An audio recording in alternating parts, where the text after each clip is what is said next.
Hi, everyone. Thanks for joining us today. I'm Maryan Abdelmesih, Director of Strategic Partnerships and Development at Better Markets. For those who may not know, Better Markets is a 501c3 nonprofit founded in 2010 and based in DC. It has a very experienced staff of experts in banking, securities, derivatives, commodities, and financial issues, as well as politics and media. Many have worked in very senior government positions, as well have substantial private sector experience that enables us to pursue our mission of promoting the public interest in all the key areas of economic policy, social justice, and financial regulation. For Better Markets, the SVB failure is a galvanizing moment that highlights the importance of our work and the need to do even more. For years, we warned the dangers of deregulation of banks like SVB and detailed how to prevent the next crisis. We were involved in dozens of rulemakings at the Fed, FDIC, and OCC throughout the Trump administration. Often we were the only non-industry group fighting the industry throughout that process. Unfortunately, policymakers and regulators failed to heed the clear and well-known lessons of the past. The recent reports by the Federal Reserve and FDIC on the failures of SVB and Signature Bank make that painfully clear. Now those failures continue to rock our financial system. While there's more to come, this is a good time to start the discussion about what happened, why, and what needs to be done to better protect the financial system and the American people from systemic banks and non-banks. That's why I'm pleased to be able to introduce our panelist. Dennis Kelleher, Better Markets co-founder, president, and CEO, was a partner at the law firm of Skadden Arps, Slay, Meagher, and Flom, and held several very senior roles in the U.S. Senate before founding Better Markets in 2010 with Mike Masters. Dennis was also a member of the Biden-Harris transition team and was just named one of the most influential people shaping policy in Washington by Washingtonian magazine for the third year in a row. Next, Better Markets distinguished senior banking advisor Tim Clark spent more than 2 decades at the Federal Reserve, ultimately serving as the deputy director of the Division of Supervision and Regulation. He was an architect of the Fed's capital stress test and liquidity stress test, and knows the ins and outs of this incredibly important institution. And to moderate our conversation is our friend Simon Johnson, a former chief economist of the International Monetary Fund. Simon is a professor of global economics and management at MIT, as well as head of the global economics and management group there. Simon is an expert on finance and financial crisis, and wrote a seminal book on the 2008 crash called 13 Bankers. He also has a new book coming out, Power and Progress, that looks at the struggle between technology and prosperity. You should read them both. Simon, I know you have a great set of conversation starters ready, so I'll turn it over to you. Thank you.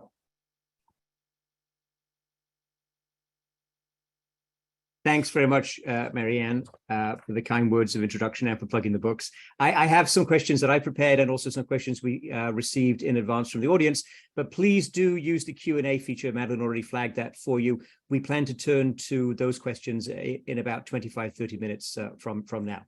So let me start off with the first question for Dennis. So Dennis, I looked at your fact sheet that was very helpful before the Fed and FDIC reports came out, and you obviously made a pretty powerful statement subsequently. What is your take on with regard to key findings? And I imagine you might have one or two shortcomings you'd like to point out to us. Well, thanks, Simon, and thanks to Maryan and to everybody for joining us today. You know, when you think about the reports, I think it's really important to recognize that while the details in these lengthy reports are significant, it's equally important not to get lost in the details. You can really lose the forest for the trees, pardon the cliche. The major points in the reports confirm what we said in a fact sheet that we released on March 27th that really went over the last 4 years of deregulation and the gutting of supervision that happened during the Trump administration, starting as early as the first and second quarter of 2017. And these bank failures directly resulted from deregulation and a failure of supervision. As early as June of 2017, the Fed was proposing rules to deregulate the banking industry. And yes, it was focused on large banks, not really the largest banks, but everything up from $100 billion and up, actually $50 billion and up, were getting deregulated to various degrees once Trump came into office. And the Fed alone enacted more than 20 rules during those years, and they were all deregulatory to some degree, and they all weakened the core protections. And it's important to remember that these are financial protection rules. They are meant to protect Main Street from the high-risk activities, whether they're routine ordinary course activities, or if they're actually swing for the fences, boost the bonus activities.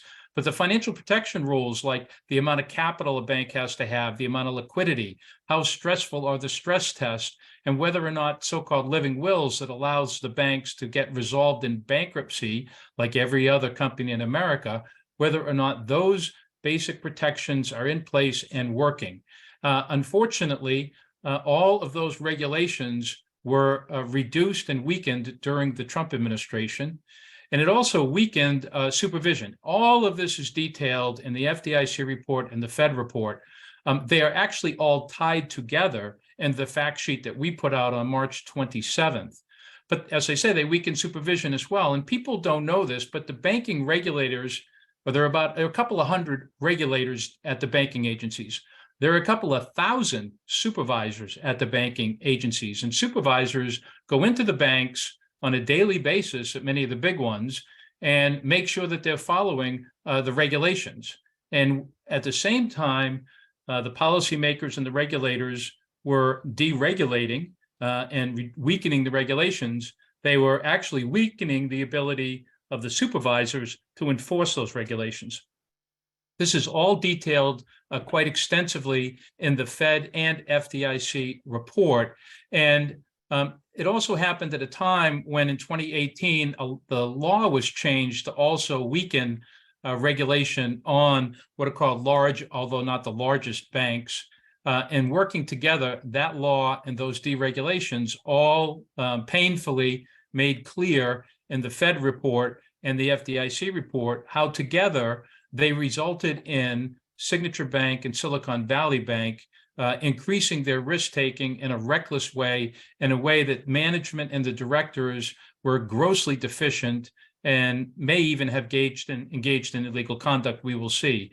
But the failures of the agencies are well detailed in those reports. I'll just mention three very quick shortcomings. One is the Fed report is very good at describing the regulatory and supervisory failures, but they don't actually mention who did them.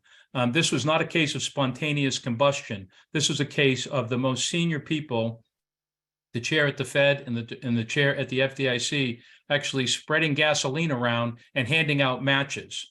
If you read the report, much of it is passive. They identify one person, Vice Chair for Supervision Quarles, during the Trump administration, but Chairman Powell, Chairman McWilliams, and others were cheerleading that deregulation. That's not mentioned. Second, the report did not indicate or address the Fed's fundamental failure to not identify or police interest rate risk, which was a ticking time bomb, well known to everybody and inexplicably ignored. And then finally, just quickly, although I think Tim will get into this more later, the so-called solutions they've identified are multi-year rulemaking solutions. And in our view, there's going to be more crises and crashes before they get that rulemaking done. They need to act a lot quicker, but that's another shortcoming. Okay, got it. Thanks, Dennis. And that's exactly what we're going to go to you on next, Tim. And I should say, make sure everybody understands, Dennis has been one of the most eloquent and effective critics of financial regulation from the outside. Tim has had an incredibly distinguished and really impactful career in regulation and in supervision. And Tim, I read the policy brief that Better Markets put out. That was really, really helpful just now. What is your take on this point that Dennis is raising, which is the sort of general solutions or general framing of what the Fed and the FDIC are saying versus what you might think are specific action items that could and should be taken more immediately? Yeah, sure, great. Well, thank you for the kind words first, Simon, and it's good to be here. I'm fortunate that we're all here to have to talk about this unfortunate course of events, but here we are. So, I guess let me start by just saying that Yeah, I do agree with Dennis. There's a sense of a lack of urgency, in my view, throughout. Yes, we have to acknowledge that the Administrative Procedures Act, it takes time to do rules, although actually they can issue interim final rules and put them out for comment and issue the rule at the same time. So it seems like there's a little bit of a lack of urgency, and there's a little bit of vagueness in some of the issues. We need to strengthen supervision. Yeah, they do need to strengthen supervision for sure. So I think they hit on the most of the key issues, the stress testing, liquidity regulations, etc. But I think that when you talk about, so I'm going to talk about supervision mostly because I spent most of my career as a supervisor. When you talk about strengthening supervision, I think that it's not going to be enough to just not make these mistakes again. I think there's fundamental changes to the supervision process for these large banks that are not the largest banks that need to take place. And I also think that there are practices that go across all of the banks, be it the very largest and large banks, that they need to address. And that last one I would put in the category mostly of enforcement actions and the way the Federal Reserve tends to enforce the standards and rules that apply to these banks. This is an area that has not been working, has tended to not work well much of the time.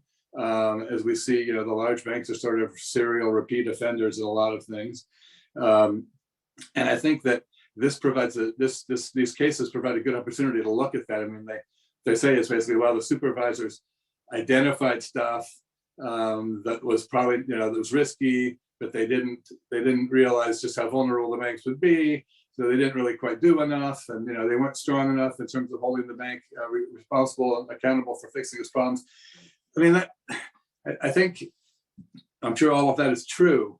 I think the bigger issue is what types of actions can the Federal Reserve use to hold a large bank accountable in a way that will actually effectively make the bank correct its problems. And I think right now they are not using strong enough ones, even when they do use them. So I think this highlights one of those key weaknesses.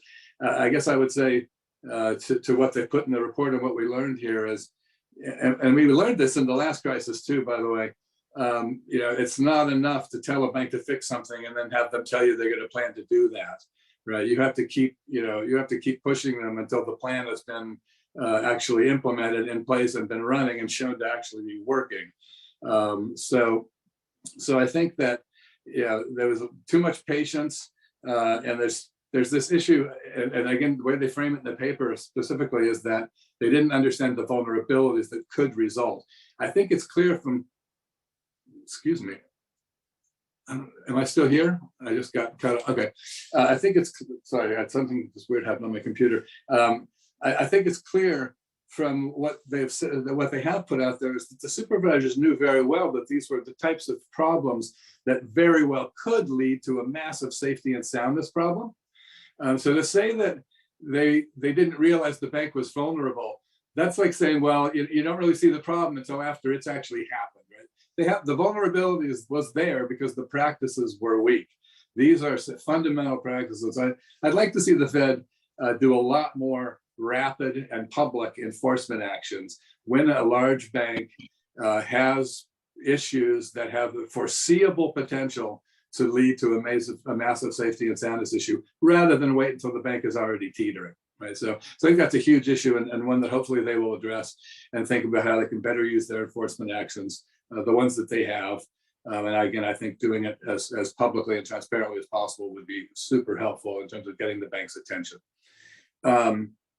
So I think I'll stop there and see if there is that. Yep, I think that's very clear. Simon, Tim, can I just make a couple of very quick points? Number one is Tim's right. The Fed really needs to attack these problems with the same amount of urgency that they attack a crisis. What they need to do now is prevent the next crisis, and they need to have the urgency of doing that like they do when the crisis hits, and we don't see that. And that means interim final rules should be proposed now. They become effective upon announcement. As to capital, liquidity, stress testing, and other activities, they could do interim final rules now. Secondly, we need to remember there are, depending upon how you count, there are about 5,800 banks in the United States. There are only 35 with more than $100 billion in assets. So the number of banks we're talking about re-regulating and strengthening supervision on is a very finite number. Yes, they're big and they got a lot of assets and they got complicated activities, but it's not like they're trying to run around and find, some needle in a haystack here. We know every one of them. They know them. They need to get in there and do the job and take the burden off the other banks that are paying the price. Unfortunately, the community banks, which we need strong, and we need lending credit to Main Street families. And the way to protect them and to protect Main Street and protect the American public is to get these 35 or so banks back under control, which can be done relatively quickly, not painlessly, but quickly. All right, so let's dig into that a little bit, Dennis. I think I might have found actually an item of agreement between you and the financial sector and some of the lobbyists, which is bad management and regulators asleep at the wheel are part of what's gone wrong. However, I think we're also hearing from those same representatives of the industry that there's no need to change laws and regulations in the light of what's happened. Now, you already gave us a little bit of that, Dennis, on the interim rules being published and coming into effect immediately. But do you want to expand on that a little bit and link it also back to the bad management and the deficient regulators? I think that you got to give us the complete picture. Sure. Well, look, first, the financial industry, even after the great crash of 1929, which caused the Great Depression, since then, the financial industry always says there's no need for rules, laws, or regulations. Of course, the 2008 crash reminded everybody how incredibly wrong that is. It's telling that crash also happened because of massive deregulation and under supervision of the biggest banks in the country and frankly around the globe. And here we are again. And that's no surprise. The industry wants to maximize profits. And importantly, let's not forget their compensation and bonuses. The highest risk activities that they engage in maximize their profits. But those are the very activities that threaten the public interest the most. And that's why we have laws and rules. They're meant to protect the public interest. And there's always going to be a tension between profit maximizing banks and bankers seeking big bonuses and what's best for the public interest. And that's why the industry's complaints about laws and rules need to be seriously discounted. Secondly, look, I love this. They've got this great metaphor about asleep at the wheel. The supervisors were not asleep at the wheel. They weren't even at the wheel. The leadership of the Fed and the FDIC were at the wheel, and they had their foot on the gas pedal, and they were setting the direction and speed, which was all to the benefit of the banks, not financial stability. And yes, they failed, and they should have done a better job. But they were basically doing the job as directed by their bosses. In many respects, if you want to run the metaphor, they were being taken along for a ride along with the American people. And the leading policymakers at the Fed and the FDIC, and frankly, elected officials in Congress who should have known better, were busy deregulating and gutting supervision, which leads to one result, crashes and bailouts. And supervisors were, to some extent, implementing bad plans. It's basically telling somebody to go do a job, but not give them the tools, the ability, or the power to do it, and then criticize them after the facts for not doing the job. Also, while it is definitely true, this is a textbook case of mismanagement. And let's not forget, management directors are primarily responsible here. They ought to throw the book at them. Every sanction and punishment they can do, they should do to those people. And we should actually enact laws that enable the regulators to do even more to faithless management, like this management that engaged in wildly reckless and deficient conduct. But a textbook case of mismanagement really says nothing. Bad, stupid, incompetent, high risk, if not reckless management is always going to be with us. That's one of the key reasons we have regulators and supervisors in the first place. Their job is to protect us from such management. They literally exist to ensure that the bank prioritizes safety, soundness, and financial stability, regardless of management's wishes and abilities and desires for big bonuses. So yes, first and foremost, management was derelict. It was mismanagement, and directors should have done a better job. Yes, supervisors should have done a better job. But the bottom line is supervisors exist to make sure management doesn't do exactly what they did here. Now, they were disempowered by their bosses, and I'll mix my metaphors. They were handcuffed in the back seat while the others were driving the wheel, or however you want to run those mixed metaphors out. So now we need to restore those laws and rules so that the public interest is again prioritized over the financial industry's profits, which is where we find ourselves now. Got it. So I think, Tim, that I think Dennis was speaking fairly generally, but a lot of the discussion these days is about Silicon Valley Bank, what happened there, and that's also what the Michael Barr report was focused on. But of course, we've had Silvergate, Silicon Valley Bank, Signature, and now the let's call it forced sale, perhaps we can call it that, of First Republic to JP Morgan. So what is your assessment, Tim, of that First Republic situation? And then where do you see this going next? Are we done, or are there more imminent or likely problems heading our way? Well, it's a good question. Let me take the last one first. I don't think we could say with any confidence that we're done. I'd like to say we're done. I hope that the Fed is out there scouring to make sure that they understand the dangerous position that other banks are in. So let me say, yeah, let's hope we're done. But I don't think there's any. I wouldn't want to go out on a limb and say there aren't more to come. It's amazing to me how this is such irresponsible management of a bank. It's not actually that unusual for banks to be managed irresponsibly, and so I would expect that there are others that are in that category. Now, with respect to the First Republic deal, so we have the great JP Morgan Savior event, and nice that there's a bank that can do that, but really, really unfortunate that we live in a world where that was the best solution that they could come up with, was to further make a already too large bank even larger. So I was actually not a fan of that deal. And again, it stabilized the situation for First Republic and its depositors, so good on that. But I think that we clearly have a long way to go, and get anywhere near the original objective of the Dodd-Frank Act, which is to end too big to fail. It's right in the Dodd-Frank Act. We're going to end too big to fail. That we have not ended too big to fail. If anything, it's gotten worse. And this is actually a pretty clear example of that. I could go on and on about that, but it's. I will say that I don't want to get too much into the regulations, but had this bank been required to do resolution and recovery planning, would that have made a difference? I don't know. We had to do a lot of recovery and resolution. Would it have made a difference? I don't know. It certainly could have helped the situation in terms of finding an easier and earlier exit strategy than the ultimate one that was to sell it off to JP Morgan Chase. But I just think that whole process and the seriousness and the momentum on the recovery and resolution planning thing needs to get restarted and pushed harder and get back to being front and center. It's not good enough to just say, well, actually, we really can't end too big to fail. We have to do a lot more to try. So that's what strikes me from that situation. Well, and Simon, of course, you're the expert on this, but I think it shouldn't be overlooked that the core problem here is too big to fail.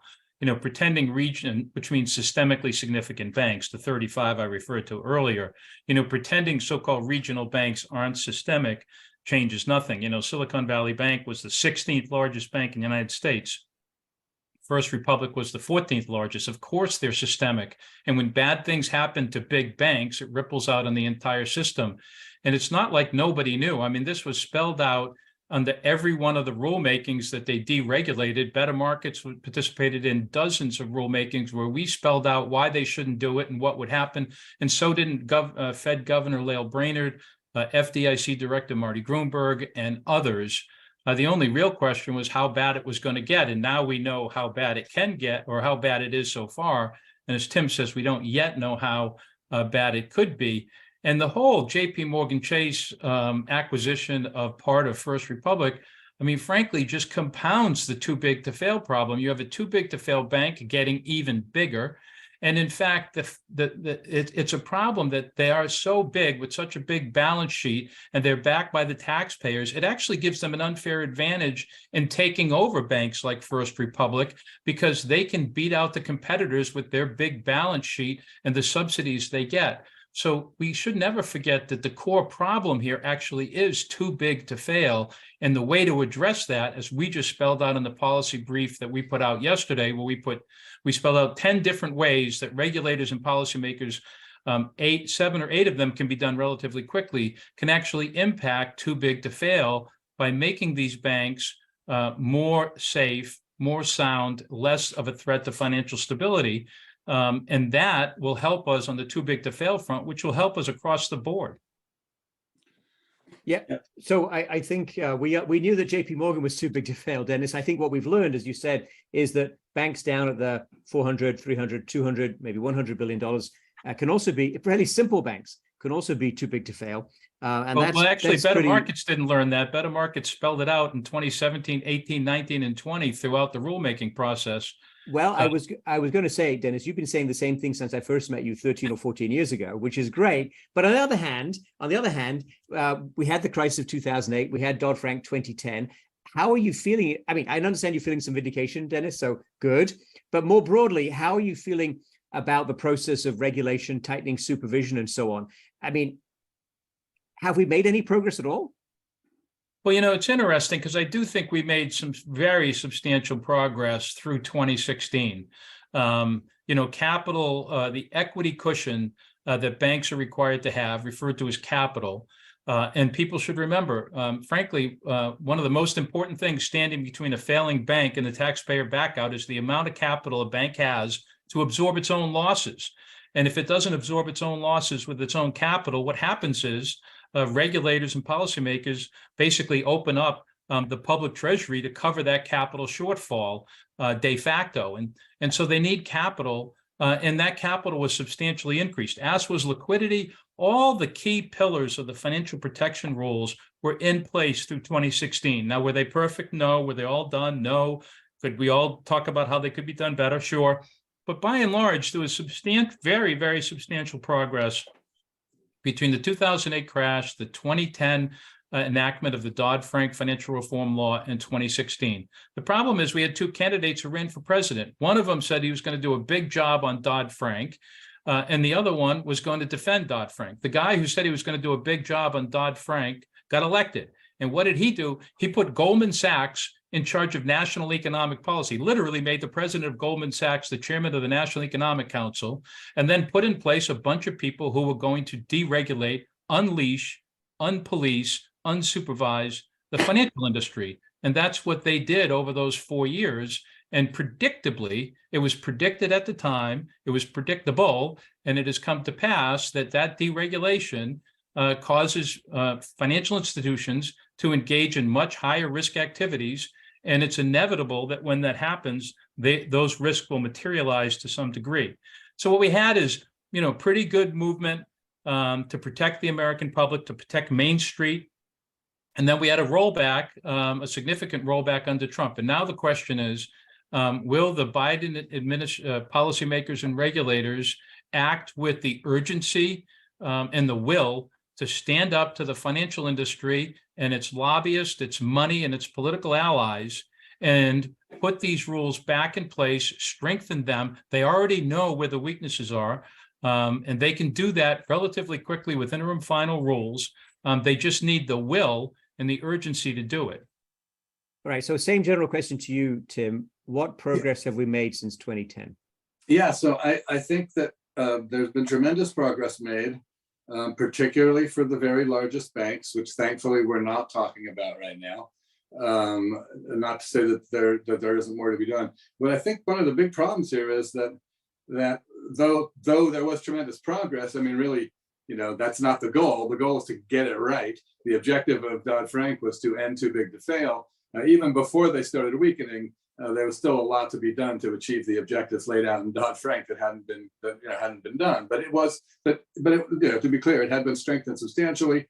And I think everything Dennis just said about what then happened in 2017, is right. And I think it's part of the stems to me. One of the issues here is, of course, they had the tailoring rule where they put the large banks into several different buckets.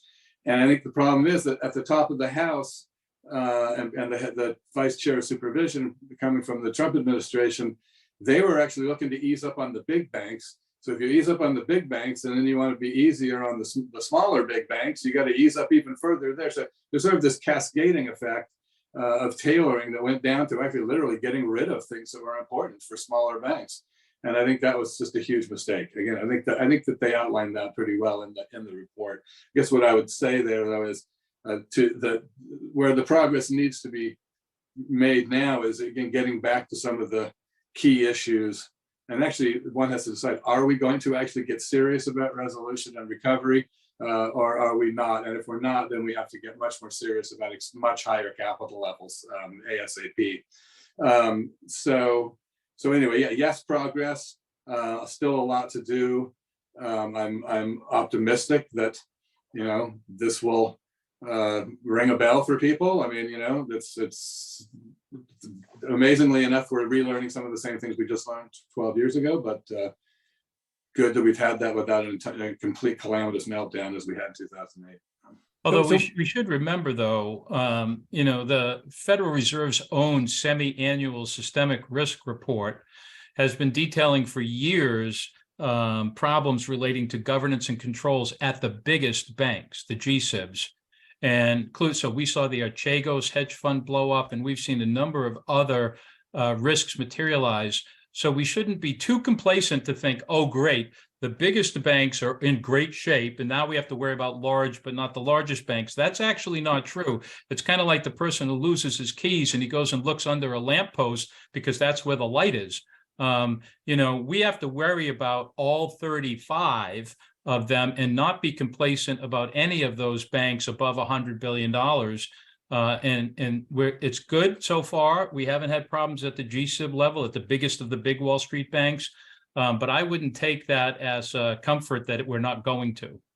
Totally agree. I didn't mean to imply that. And actually, Dennis just jogged my memory. If I could just real quick, Simon, Dennis jogged my memory on something when I was talking about enforcement actions that I meant to talk about. I think that one of the interesting things that jumps out of the report from the Fed, and they acknowledge this obviously, is this issue where the management of the bank and the board of directors of the bank are in that sort of level of rating, was rated better than the ratings for the things that they're responsible for doing, like having risk management. This is ridiculous. It's a practice that was attempted to be stamped out when I was there. It should be stamped out right now. You cannot actually rate individuals as doing their job well when all the things they're responsible for are rated worse than them. And so as part of the enforcement action thing, I think they need to be much heavier focus on the board of directors and senior management and things that actually matter to them. And if anyone who's watching this who knows me will probably laugh, but they throw out one I think would be really important to bring back, and that's the qualitative objection from the CCAR exercise. I would bring that back. I would expand that to well past capital planning, to all sorts of different things. Why should Wells Fargo be rewarding its shareholders when it's 5 years later still hasn't fixed its problems? All right, so we're going to go to Q&A now, and we've got some very good questions already posted, which I will be turning to. I got some in advance, but right before we do that, Tim, I've got one specific follow-up for you that somebody in the audience sent, if you don't mind. Sure. I think you worked at the Fed for 20 plus years. You already mentioned the tone at the top, the messages sent from the most senior level, board of governors, chair of the board. But direct question to you is, how important are such messages with respect to how banking supervision staff are expected to and do execute their responsibilities? Yeah, extremely important. Right? There's no question that the types of discussions that were being, coming out even publicly in 2017 about the kinder, gentler approach in a large bureaucratic agency, and frankly, one that has 13 different arms, you have to be very, anyone on staff is going to be mindful of what's coming from the bosses. And the biggest danger is actually they start self-censoring. So the bosses don't even actually hear what the problems are because they're pretty sure the bosses don't care or don't want to hear it. The problem is actually supervisors are being too hard on the banks. That's the problem we have to solve. So it's really important. It was a problem pre-crisis 2008 for sure. The Greenspan era, he was not a big fan of supervision. And it was clearly a problem, has been a problem again. That could be changed quickly and needs to change quickly. It's really, Jay Powell and Chairman Powell and Michael Barr need to set that tone quickly. I would actually say too, while we're talking about, I mentioned structural issues at the beginning. I think when it really comes right down to it, it's a strange system because of the 12 reserve bank districts, but really the Board of Governors should be accountable for the success of supervision of the Federal Reserve. And Federal Reserve supervision actually works better when the Board of Governors has its name on it, because the Board of Governors is the Board of Governors. So I would take all banks over 100 billion. I would loosely, using this term, centralize the oversight of all of those banks, as such has been done with the GSIBs as a first step, and acknowledge that this is on the Board of Governors to get this right, and that they're going to show that by taking it seriously, bringing the accountability home to themselves, and getting staff on that to fix the problems. Got it.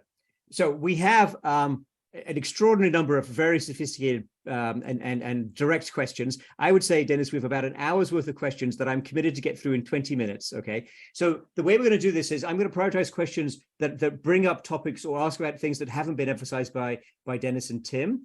I'll tell you to whom I'm directing each question. And I think we'll try and keep brief answers, and we'll try and cover as much ground as we can. And there's going to be plenty of opportunity to integrate. And also, if we have time, we're going to touch on there's some questions very good questions about other financial stability risks going beyond banks, or from which originating in banks maybe, and then spreading more broadly.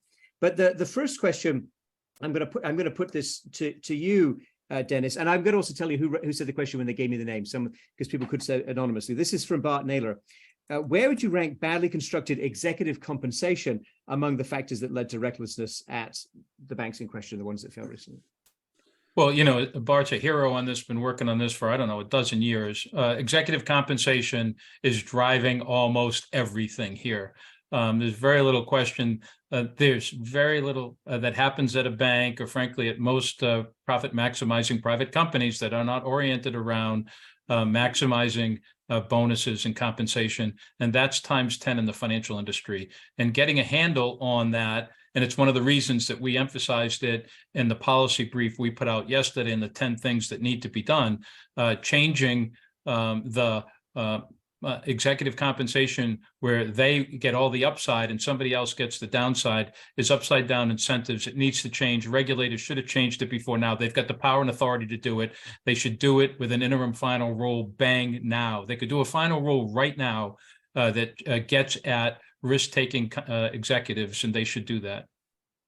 Thank you. All right, Tim, here's a very good one. This is from Carol Wayman. How do you assess the role of the Federal Home Loan banks? It's an either, framed as either or, but you can also say both. Is it that they let the banks get too big with their support and increase risk, or did they step in and save the day? How do you think about the Federal Home Loan banks in this context? Wow, that's an interesting question. Well, I mean, I guess I would say that they provide a useful function, but they also can facilitate, do facilitate allowing these banks to grow rapidly. So I think, how do I guess I would just say the Federal Home Loan Bank system needs to be very tightly monitored, and the use of Federal Home Loan Bank borrowings by banks should be very, very carefully and closely watched. But I wouldn't blame the Federal Home Loan banks for what has happened here at all. Right. Tim's very kind. Federal Home Loan banks are supposed to be facilitating affordable mortgages in the United States, not acting as lender of last resort to cover up big losses, help banks cover up losses and be in zombie-like conditions. So Tim wouldn't criticize them, but I will. Okay, duly noted. Okay, this one's for you, Dennis. This is from Shahid Naeem. You'll like this question. So Rahid, I'm going to do a slightly shorter version. Rahid Chopra has called large banks' resolution plans fairy tales. So he and others are saying the banks are too big and too complex, and that they be unwound and shrunk. So question, at what point do we move towards breaking firms, very large firms, up? And in contrast to what Shahid says is the current situation, too big to fail banks getting bigger and regional banks on a historic merger spree. So at what point do we move towards breaking anybody up, Dennis? Well, first of all, what we have to do is just stop letting them get bigger. I mean, the merger review process right now is nonsensical. It doesn't include resolution planning in a material way. No bank should be allowed to merge with another bank of any size that doesn't come with the threshold requirement that they can be resolved in bankruptcy. If they can't prove that, the merger should be denied. So first we have to stop letting them get bigger. And that includes JP Morgan Chase, who should not have been allowed to get First Republic and grow bigger itself and dominate the deposit market, among other really a bunch of bad things that are not good. Now, yes, it's good. First Republic was taken care of. The panic around that stabilized. That's good. But there were other bidders, and the regulators have to get into the business of bringing in other business ahead of time, other bidders ahead of time, and not waiting till a crisis weekend and looking at their list of too big to fail firms to come in and save the day. Once we stabilize it, prevent it from getting bigger, then they really have to be made to. They can either prove that they can be resolved in bankruptcy, like every other business in America, every other one. This is a fundamental rule of capitalism. You fail, you go bankrupt. In America, that's true for everybody, but the biggest Wall Street banks, that's not right. It's not fair. And they should prove they can be resolved in bankruptcy, or the Fed who already has the power, order them to disaggregate, break up their businesses until they get to the point where they can be resolved in bankruptcy. And that leads to the next question, which is from an anonymous participant. I'm going to send this one to Tim. You already said, I think, Tim, something along the lines of, if we can't improve resolution, and Dennis already flagged that, and recovery, we have to look at more capital. So the question is, I'll read the question precisely. Why are banks not required to hold more equity? I don't think we like the word hold here. I think Dennis explained capital as a part of the financing structure on the liability side of every firm, including every bank. And there's a nice call out here to Anat Admati and others who've worked on this. So the question is to you, Tim, given that more equity would mean that even if banks choose to engage in risky behavior, they'd be in a better position to weather whatever goes wrong, especially as they engage in risky behavior. That's from the question. Why aren't capital requirements higher already, Tim? Well, first of all, thank you for noting the point about holding capital. I know it's an easy term to use, but it gets used, and then people like to internalize it. But banks don't hold capital; they have capital, and they should have a whole lot more capital than they do now. Why do they not? Well, for one thing, the banking industry is one of the politically most powerful industries in the country, and without probably the most powerful, and they don't want to hold more capital, right? Because more capital means lower returns for their investors. Lower returns for investors means lower salaries and bonuses for the people who run the largest banks. The reality is, in the public interest, the social interest, the banks should have more capital. Large banks should have, I think, substantially more capital. They are not resolvable. So if the only way you can end too big to fail is you can't. You can simply make it as small a probability as possible that one of these banks will fail. And the way you do that is to increase capital to what I would say is a higher level than where we have now, is basically, designed around the idea that we should be confident that if post-stress capital ratios don't fall below a certain number, a bank is likely not to fail. Well, we're past that, right? These banks cannot be resolved. We have to be beyond confident. We have to be super confident on behalf of the public that these large banks will not fail. That means more capital. It's really quite a simple calculation.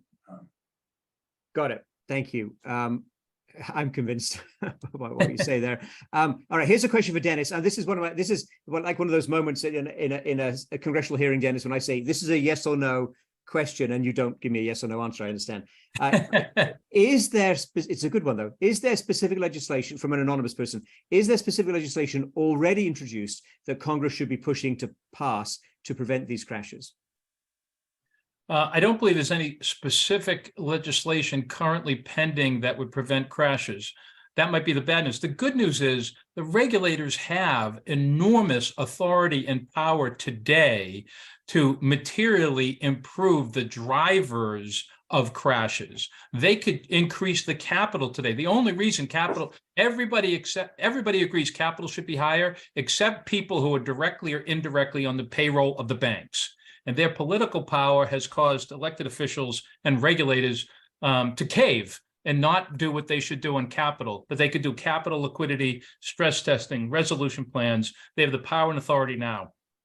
The one gap that's there is the ability to really punish bank executives and directors in terms of big penalties, multi-year compensation clawbacks, and industry bars. And so we still have to learn some of the facts at Silicon Valley Bank, Signature Bank, and First Republic. But boy, if there were ever some candidates for clawing back the last 5 years of their compensation and barring them from ever being a director or officer of a bank for the rest of their life, they appear to be pretty good candidates. The power of regulators to do that is limited, and the administration has actually called for increased powers specifically directed at that. And I believe that legislation has been filed, and that would be a material help if it was enacted as intended, not watered down and loophole ridden once the lobbyists get done with it. So I have a couple more questions on banks. We've covered most of the banking issues that people are flagging, but there's a couple more they want you to go into a bit more detail. And then I'm going to have a couple of minutes on systemic issues. But on the specific issue for you, Tim, here from an anonymous attendee, can you provide some examples of specific deregulatory steps under the Trump administration that contributed, in your view, to the collapse of SVB? Join the dots up for us a little bit more. Specifically deregulate. Well, I mean, yeah, specific and explicit. I don't know that I can really draw a direct line. Dennis, I think, can. You can phone a friend. One phone. The bank grew a lot. There's a lot of things that were going on with the bank. The whole process of the deregulation that was also going hand in hand with the weakening of supervisors' capacity to hold banks accountable, which was being driven by their own bosses. Those things worked together. They were part and parcel of the same thing that I think created a situation where the supervisors did not move as rapidly as they should have to take action when this bank was clearly being irresponsibly and dangerously run. So can I link it to, I mean, yes, you can. Yes, you can. Yeah, I mean, look, if the law wasn't changed and then the deregulatory rules weren't passed, then when Silicon Valley Bank was at $50 billion, it would have been subject to pretty rigorous stress tests. It would have been required to have living wills. It would have actually been bumped up on the rigorousness of the supervisory of the then existing tailoring as it grew in size. And it's people want to say, well, tell me one thing that would have made a difference. Well, the truth is that one thing doesn't often make a difference anywhere. These are interrelated rules that together form a matrix of protection that together actually, it's 2 + 2 = more than 4. And in this case, when you have liquidity, capital, stress test, resolution planning, you don't gut the VOCA rule. Some of this we spelled out in our March 27th fact sheet, by the way. There's a whole appendix on how Silicon Valley Bank gamed the loophole-ridden VOCA rule on proprietary trading. So yes, I believe that any independent, unbiased analysis of the deregulation would prove quite seriously that Silicon Valley Bank would have been avoided, as would have the others. So I actually agree with almost everything Dennis said, as I usually do. I think that I wanted to clarify that what I was trying to emphasize in my sort of wishy-washy answer is, even if they had not changed the regs and they had all these things that Dennis just talked about, if the supervisory philosophy underpinning what they were doing was basically go easy on the banks, we got to be fairer, there still could have very well have been exactly the same problem, but you can't just do it with regulations. You have to have both. Yeah. Okay, so we have 3, maybe 4 minutes left, and a couple of systemic questions. And I think the way you should treat these is as kind of, you can advertise your other research products and writings, Dennis, and you can talk about work to come, Tim, and the unfinished agenda. Okay, so the first question then is for Tim, which is, with more and more deposits being parked in safe money market funds and more lending being done by giant non-banks like Apollo and Blackstone, is it possible this more narrow banking system, or some people might call it shadow banking system, displaces regional banks and seriously rivals big banks. How concerned we should be, and where is that going, Tim? Well, I think we should be very concerned about the teetering nature of the money market fund world. I mean, they're the first thing to get bailed out every time there's a problem. I think that shadow banking is a great concern. It's very unfortunate that the FSOC, at this point, there's not a single non-bank designated systemically important. There's no question that there are systemically important non-banks. If there hadn't been, then in the pandemic, the Fed wouldn't have had to push money around all aspects of the financial system for fear of those things failing. I mean, that yes, they need to be tightly regulated, but I don't think they're going to I don't think you're going to see the large banks and even the large regional banks have their lunch eaten by these other non-banks. I just don't think it's going to work that way. I think the banks will hang on and be strong, be good competitors there. But the problem is there is a regulatory arbitrage aspect of doing this business outside the bank that needs to be closed.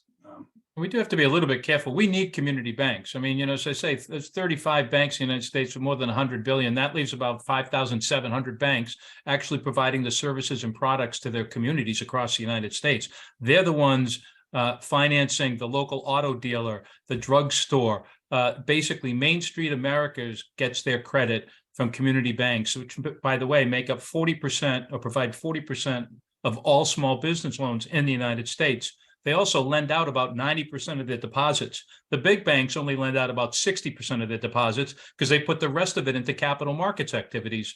So I think we have to be careful when we're thinking about narrow banks, banks, and non-banks in terms of making sure that the credit needs to actually create wealth and businesses in the United States on Main Street don't get impaired when the system is being changed in terms of its diversity.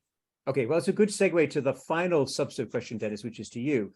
It's a very expensive question, so I don't want an expensive answer because you only have 1 minute. But do flag for us, please, where else in the financial system should we be worried? Where else is there a need for immediate action? This question is from Frank Van Ginsbecker, who kind of lists, is it clearinghouses, the repo market, standing reverse repo facility with the Fed, corporate commercial paper, other alternatives? So just give us a taste of where else we should be looking and what other better markets products we should be reading. Dennis.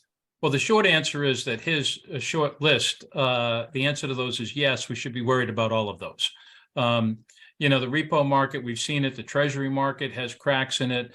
But look, one of the really troubling things here is the part of the financial system that we have the most visibility into, the most transparency, and that it is most regulated are banks. And they're the ones we're having problems with. We don't have hardly any visibility into the non-bank system, the shadow banking system, which is today bigger than the banking system and bigger than it was in 2008. And so we don't have to think very hard to start thinking about where we really need to worry. The shadow banking system is just a gigantic problem, basket of risks that nobody has a very good handle on.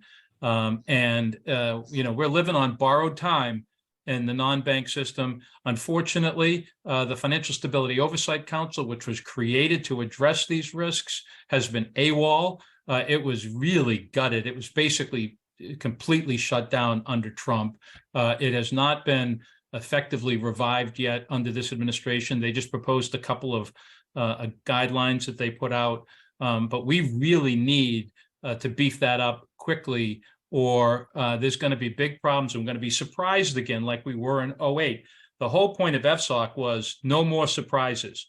Transparency, risk identification, risk mitigation, whether you're a bank or a shadow bank or a non-bank, whatever you called yourself, FSOC's job was meant to identify you, assess your risk, mitigate the risk. That hasn't been done. Okay, well, on that note, Dennis, I am going to turn the microphone over to you for you to thank the audience and the people, everyone who's made this possible, and tell us what we need to do next. Well, I think you already told us that on the substantive side. Well, look, let's not end on a sour note or a sad note. I mean, we do have a lot of risks out there, and there's things to worry about, and there's work to be done, but there's work being done. The SEC has been doing an outstanding job. Frankly, the banking regulators have been doing a very good job while trying to figure out what the heck happened as a result of the Trump administration. So I think there are a lot of things to be optimistic about. There are a lot of good people in place. They're prioritizing the public interest. And I think we're all going in the right direction. Our complaint really is they need to get there faster and they need to go broader. So I want to make sure that people know we're overall quite optimistic of where we are right now and hopeful. With that, let me just say that we really appreciate everybody joining us today. We really appreciate Simon Johnson moderating, read his book, 13 Bankers, and his new book, the title of which is what? Power and Progress, Our 1,000-Year Struggle Over Technology and Prosperity. Okay, read Simon's book. Just and look, we've got a massive amount of resources on our website, bettermarkets.org.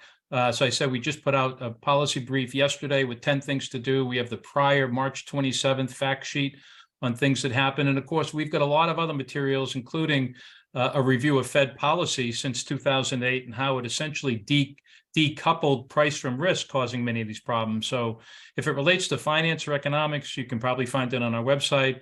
We really appreciate you joining us today. We look forward to talking to you again in the future.